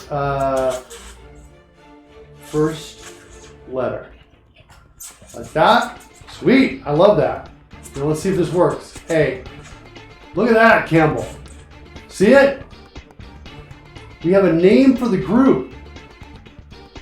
Yay! That's exciting because now we don't have to deal with like what number I have to go do, right? So let me just fix your code, give you this right here. This is our new for each right here. Something's happening over here on your code I just noticed. Let's go over to your machine. Oh. This thing can't find this anymore. It's probably a problem over here. Is it? Is it? I'm not seeing it. I'll tell you what, we'll get you my code all over again since we've only been making changes on my machine. Yeah. Let me make one more change before I do that. So now I need to modify, and I want you thinking on this, Campbell. I need to modify this, so I put a group name somewhere in this, somewhere nearby here. Actually, let's do this. I'm going to get rid of these parens, and then I'm going to create a new method. I'm going to call it group. And I'm going to pass in, I'm going to add a parameter to this right here. And this one is going to be X. Like that. And this is going to be the name. And what if this is going to return, watch this and see if you can figure out what's going on here.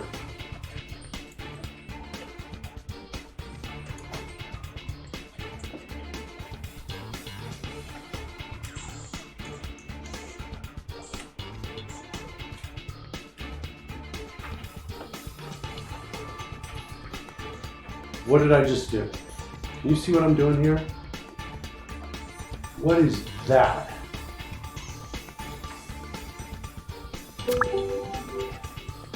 I don't know.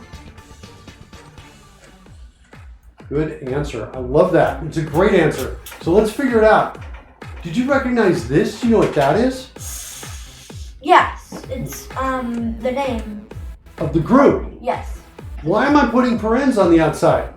Because it's an interpolated string. No, it's not because it's a interpolated string. It's because of the regex needs for a group. Oh, I thought you meant the brackets, the curly brackets. I mean these parens, this one and this one. Then I don't know. I'm putting those because the reg expression engine needs a parens for it to be a group.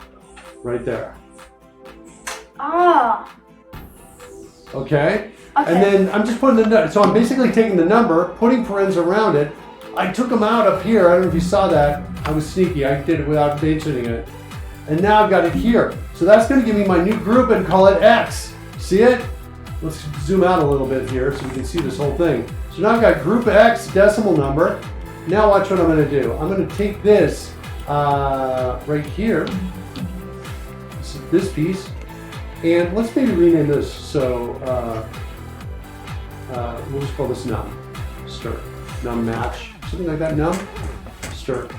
Okay, and now I'm going to come over here, and instead of just passing in num stir, I'm going to pass in group here, and watch what I'm going to do. See it? Yeah. And now watch what I'm going to do here. Change this to Z. Wait, oh, we already have that. See? Yeah. Now, ready for your mind to be blown? Let's try it, and if it works, I'll send you the code. Here we go. So we're going to come in here to the pattern. We're going to say vector short, and I'm going to come in and I'm going to say, for vector short, I'm going to say, well, okay, 1, 2, 3, or 4. Right? No, wait. Nothing? Oh, no, I got it. X, Y, and Z. So now we just have to get rid of all the others. It gave them at the very end. It still had these, but it added more. Yeah, we can make it so we can only show the named groups. So let's do that. Let's change our code so we're only seeing the named groups. So what we'll do here is we'll just circle those up into one set of braces right there. Let's do a change here and go. I'm getting a match on that. I don't want to match on that one. Oh, I see why. Look, because I got this star here from my code. See that? Oh, yeah. So let's fix that in my code. That's going to be one or more. Okay, so that's make vector. Let's run it, see if we see only those 3 named groups coming out. How exciting is that going to be if that works? You flying that drone, my son? Yeah. Maybe? Okay, so here we go. 1, 2, 3, dot. Why is the 3 dot working? That doesn't make sense. That shouldn't be a match. Dot, 1 or more. I'm not seeing that working. And why is it showing all these others? Oh, the names of the others are just simply their numbers. I didn't see that. Did you notice that, Campbell? See the parens? That's where I'm putting the numbers. Oh. Oh. So they're named even if I don't give them a name. All right, so I'm going to do this. I'm going to make it, I'm not going to ignore anything that's got a number, a name that actually is a number. All right, so one more time. I'm going to do this. There's something called, in int, there's something called try parse, and it'll try to parse it into a number. And so I'm going to say, hey, if that goes out into a result here, if that works, then I don't care about it at all, and I'm going to continue the for loop. That's what I'm going to do. So breakpoint there, and run it. What's my problem? I need to give it an int. There we go. That's probably what I needed. This is not here. This is not really needed anymore, and that's not needed. Okay. All right, now do I have better results? There we go. So I can see the group number and I see the name. Okay? Yes, okay. This one I don't like though. I really don't like this dot right here. What is the problem there? I want to see what's in the regex that we want to change. It's not this, is it? It's not counting it as white space. Is it? Oh wait, I know what it is. It's because I don't have the end of line here. Boom. If I do end of line there and beginning of line there, it fails. It succeeded because it found the match up to this point right here. So I need to add end of line and beginning of line on this whole piece right here. So we're going to start with beginning of line here, Campbell. Are you watching this, buddy? Yes.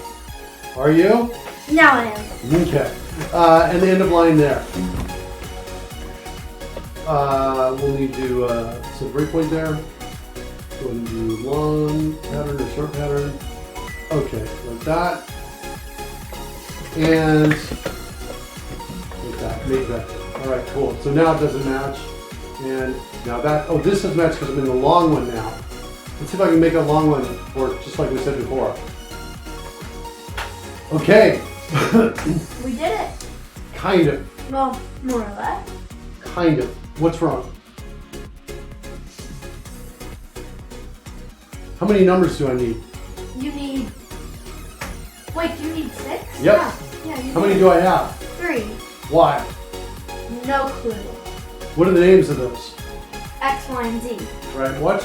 But they're delta X, delta Y. Yeah, see that we have the wrong name in there. Look at what's going on with our naming. If we go in here, see there's the first name, X. See it? Oh, see yeah. it? Here's the second one, Y, Z, and what the heck is that? X again. This should be delta. Oh, it should. But it's not. Okay? So what do we need to do? We need to change the name on We it. need to fix it. That's what we need to do, which means our make vector call. Is that fair? Yeah, I want to change this up a bit. I want to do this. I want to say, I want make vector take one more parameter. So we'll stop this a second. I'm going to come in here and choose add parameter, and we're going to create a string parameter. This is going to be maybe the prefix, like that. And here we're going to put the word delta. So we're going to allow us to change those X, Y, and Z's, give them a prefix. That's what I'm going to do. So I'm going to make this uppercase X, uppercase Y, and uppercase C. I'm going to default this parameter to equal to an empty string so that I don't, it's optional, and I'm not going to pass anything in when I do a normal vector like this. But then down here, I'm going to say, I'm going to call in, I'm just going to say, hey, this text is equal to this string, and here I'm going to call make vector.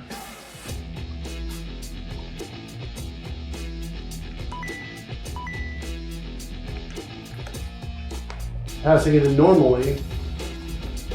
And over here, I'm going to call in make vector. I'm going to give it an additional parameter, which is delta. And that's what I'm going to do. And I think that might work, Campbell. What that's going to do is, the first time I call make vector, it'll just give the names X, Y, and Z. The second time, oops, I'm not using prefix up here. What should I do here? Are you following this? I know this is getting maybe a little complex, but do you have a sense of what I need to do with prefix? Not what you need to do with prefix. Let's say I pass in the word delta. What would I change on this line if I was going to do something with the word delta? Where would I put it? If you were to type it in, where would you stick it? Probably after all of the X, Y's, and Z's are done. You want to throw it over here? Yeah. No. It's still inside of the string. Well, look, if we call group X with the numster, that will give a group, giving it the name of X.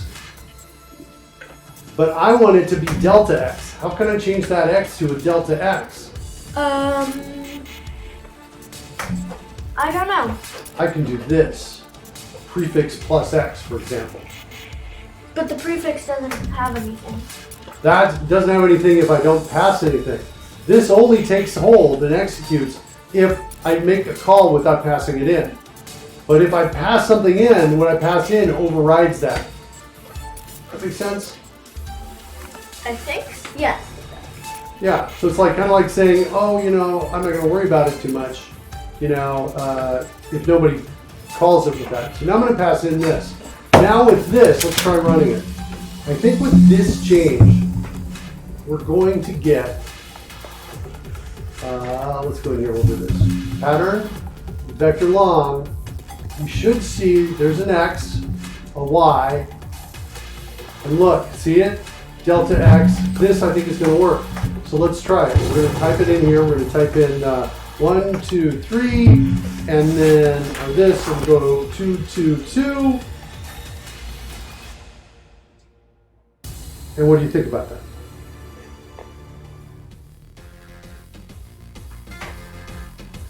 Oh, okay. Yeah, that's great. We got it. Notice there are like 24 matches on this pattern, but we're only showing the ones that are named. The ones that we need to show. Yeah. So now we have a regex pattern. We've generated one using the code, and look at how crazy complex this is. It's, yeah, if we full screen it. We can't even see it if it's full screen. Yeah, we can't even see it if it's full screen. We were only getting to delta X. And, you know, how would it have been if I had said, okay, Campbell, here's what we're going to do to solve the problem today. And I showed you this. I would not understand it. Yeah, you'd be like, what are you doing, Dad? The only reason I understand it now is because I was watching the process. Yeah, we kind of going through the process. So the cool thing is, the magic we have now is this, right? We have this pattern. We now know what that is, and that's a good pattern. Now we do the other one, vector short, right? Vector short is here. This is, vector short is, are we failing? Oh, we're failing to add the beginning and end pieces to it. So it's matching because it's seeing only one of them. So let's do it again. We'll come into vector short again, and then we're going to fix this to do a look at the interpolated string.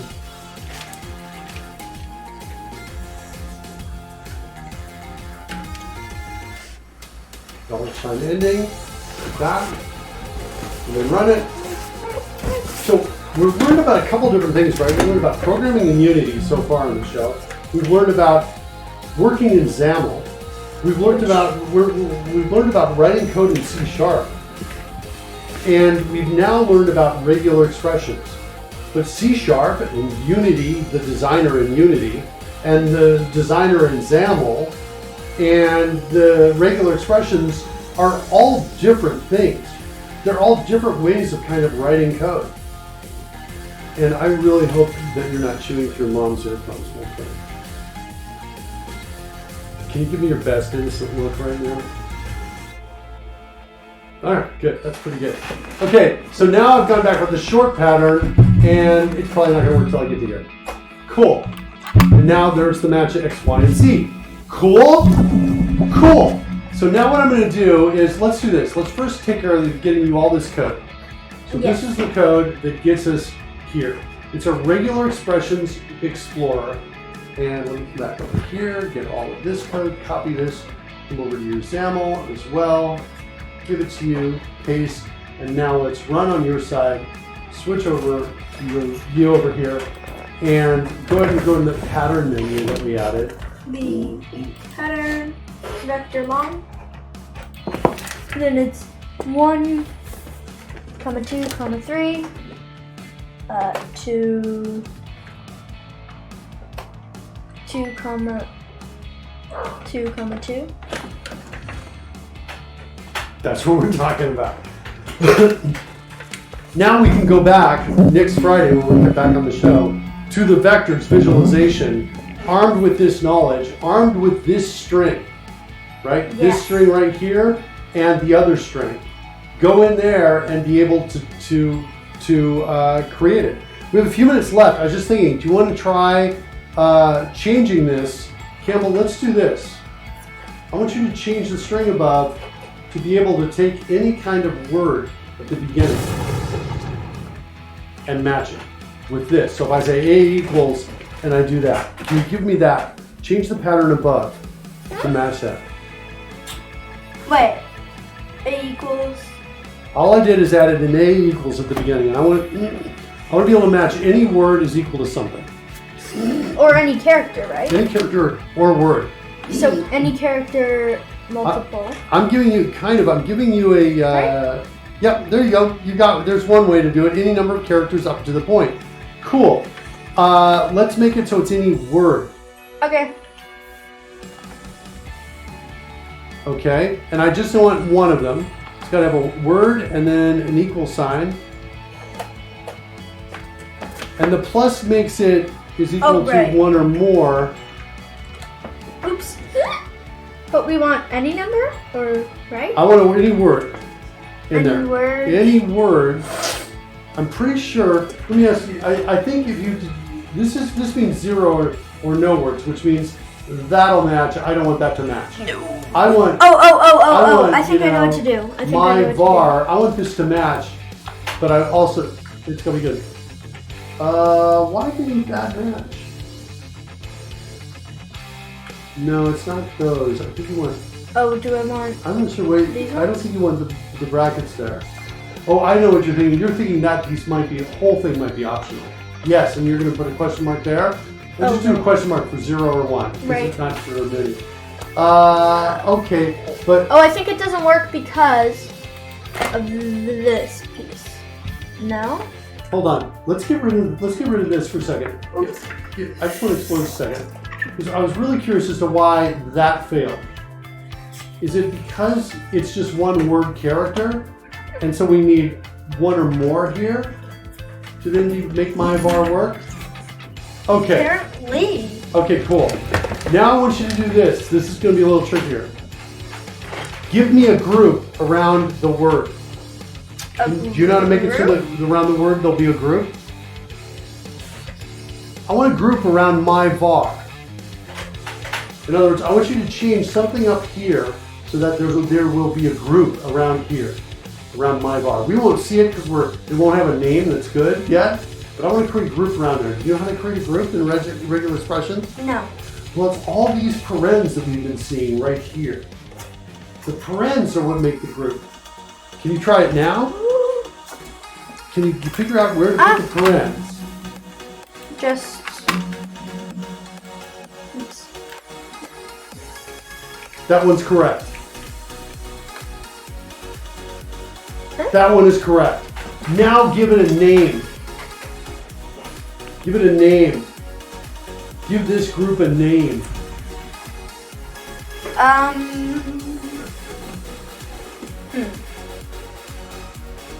And I'll give you a hint. This is how we name the groups right here. That's how we name the group X.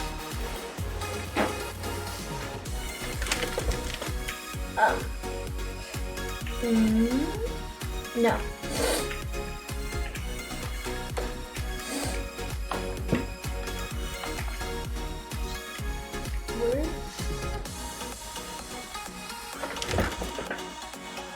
Or does that not work either? Just missing one thing. You're good. You're just missing one thing. There it is. Look. Look what you did. Word is equal to my var. See it? Right there? What's cool about that is now we're going to be able to take this really complex thing and very quickly match things. So we can set up essentially like a programming language almost that we're creating for vectors, where we can say my vector, we can come in here and say my super. Why is this not working? I have what? Wait, that's weird. I know why it's not working. Can you figure out why this isn't working? What? Watch this. It's working. Now it's not.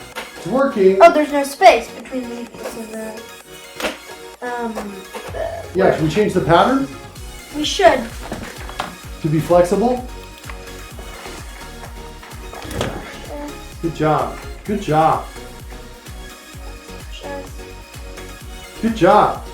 Cool. Let's go back in here again. My super. See, now it's working. Good job. Because we my super duper var. And look, whatever we type in, it doesn't matter, right? It doesn't matter what we type in because the regular expression will capture it for us and get it for us.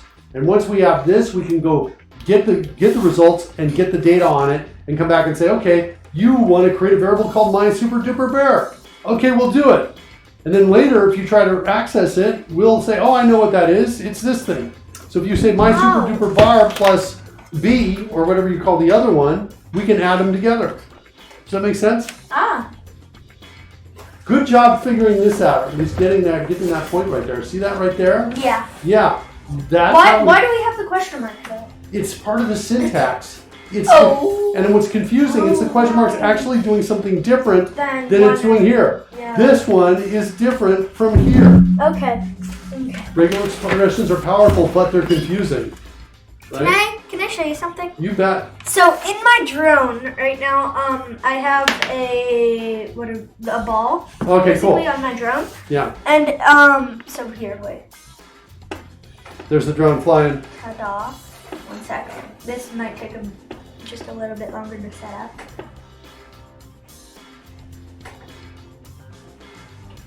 I'm just waiting for it to stop completely so I can get it back in position. Ooh.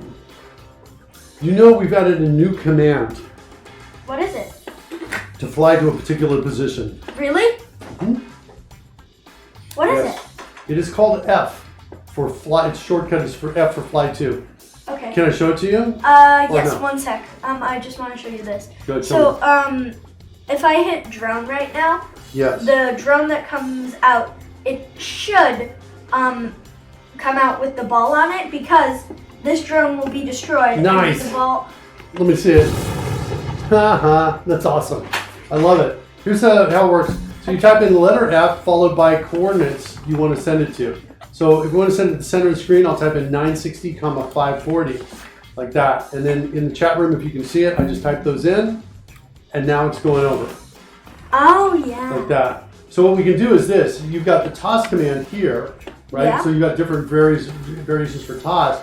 We can create another folder over here, call it fly to, like this. And then let's copy one of these. And then in here, we'll come in here and paste. And so this is upper left. So we might call this, we said what the coordinates would be here. So we might say this is going to be about 100, let's make 100, 100, like that. And then down here, we just use the letter F followed by 100, 100.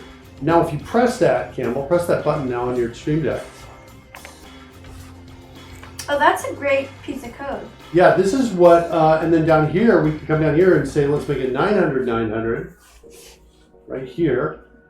And this is what SurlyDev uses for his formation drones to get everything in the right position. Now hit that button down there that we just added. Boop. And it just kind of goes to that 900, 900 position is what it tries to do. And so, then eventually it will get there. Yeah, it takes a little bit of time. It's always like seeing how far away am I from it, and it's checking its speed and seeing how far, how much acceleration it needs to go. It takes a little bit of time. It's not super smart about getting there, but that's kind of what's going on. So that's at about 900, 900. And if you draw a line from there all the way up to the corner, it should be a diagonal line from there to there. So you can set up particular positions in advance. You can say, well, wait, I want that to hover over Dad right now. So let's change this one from a 900 to 1,000 maybe 1,050, like that. And now hit the button, hit this button, the 900 button. And it should hover, oh, it's just slowly going. Yeah, maybe I'm way off on where it should be. Let's try 1,300, well, 1,200. Let's try 1,200, hit it again. There we go. So now hit the one and to send it up to the top, and then hit the one back to bring it back down here. So send it to the top, and maybe we'll make it. Wait, we'll make it like maybe 750 instead. All right, hit the one to have it go to the top there, and now hit the one to have it go back on over my head.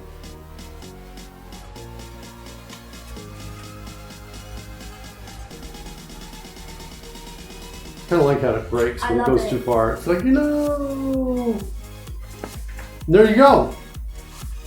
Kind of cool, right? So you can kind of set up these different positions like that. That's the fly to command. All right, buddy. I just want to say thanks for hanging out with us today. Wait, can I want to change this to the specific position of where it is so that when you press drone, it comes out. Oh, okay, yeah, totally. You can do that. That's probably going to be, you want me to help guess that? Sure. Or do you want to? I think it might be pretty spot on right now. Maybe not fully. Yeah, I think that Y coordinate's going to have to change. Yes, so Y will go up, right? Yep, it goes closer to 0. Because the top is 0 and the bottom. This is unlike a lot of math stuff right there, so it's going to get closer to 0. That's making it farther from 0. Oh. You made it 120. You can make it like 20 if you wanted to. Top is 0, bottom is 1080. Oh, really? Yeah, so 80 is maybe was there. Try that. Did you hit that button? No, I didn't. Hit the button to make it move. Is it moving? It is not much though. Okay, so let's change it to 60 or 40 even. Yeah, cut it in half. Yeah, now you can really see it moving. Okay, and then you want to move it to the right a bit too, don't you? Yes, you do. So if that side's 0, then we want to get further away from 0, right? Yep. So for this one, it might be wrong. I think if that's 100 where it is now, you want to go at least to 200. Really? Yeah, well, don't you want it out by the H in Code Rush? Oh, that's true. And if it's kind of going about from the center, I think, like that. Just try it. See what 200 gives you. Maybe 2 blocks. That's going really slowly. Yeah. I think part of the reason it's going slowly is you kind of got to get further away for it to kind of. It really kind of, I think, needs a better algorithm for finding the spot. But I think that's close. It's pretty good. I'm going to hit the drone button to blow it up. Wait, okay. I think you just hit destroy. Oh, you're right. I totally did. Okay, now I'll failed press this button. test. And then, we also, nope. Oh, dang, I accidentally pressed destroy. Gotcha. All right, I'm going to get a raid going here for everybody. Thanks so much for joining us. Next Friday we'll be here, Kimmel and I, and we will be writing code in, we'll be back in Unity. But we'll be using this code we created today.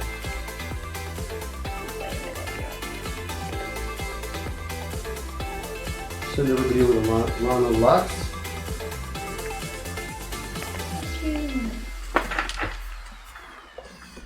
Okay, now we'll get it in the right position, and then drop.